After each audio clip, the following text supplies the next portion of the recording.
أعوذ بالله من الشيطان الرجيم. بسم الله الرحمن الرحيم. عم يتساءلون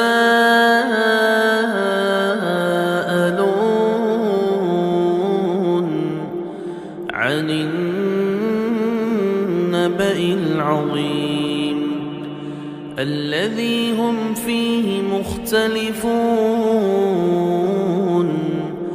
كلا سيعلمون ثم كلا سيعلمون ألم نجعل الأرض مهادا والجبال أوتادا وخلقناكم أزواجا وجعلنا نومكم سباتا وجعلنا الليل لباسا وجعلنا النهار معاشا وبنينا فوقكم سبعا شدادا وجعلنا سراجا وهاجا وأنزلنا من المعصرات ماء ثجاجا لنخرج به حبا ونباتا وجنات ألفافا إن يوم الفصل كان ميقاتا يوم ينفخ في الصور فتأتون أفواجا وفتحت السماء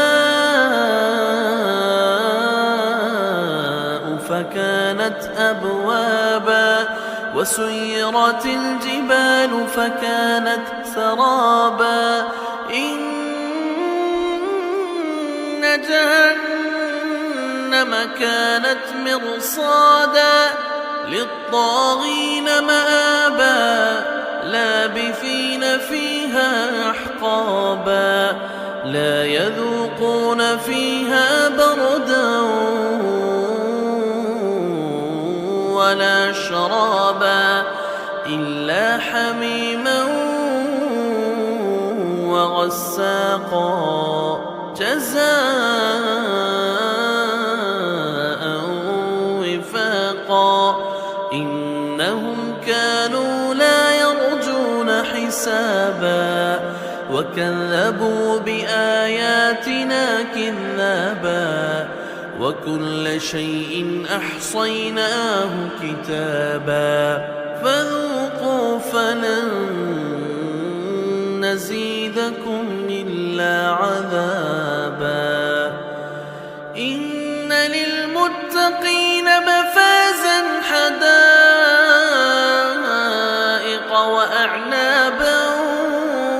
وكواعب أترابا وكأسا دهاقا لا يسمعون فيها لغوا ولا كذابا جزاء من ربك عطاء حسابا رب السماوات والأرض وما بينهما الرحمن لا يملكون منه خطابا يوم يقوم الروح والملائكة صفا لا يتكلمون إلا من أذن له الرحمن وقال صوابا ذلك اليوم الحق فمن شاء اتخذ إلى ربه مآبا إنا أنذرناكم عذابا قريبا يوم ينظر المرء ما قدمت يداه ويقول الكافر ليتني كنت ترابا.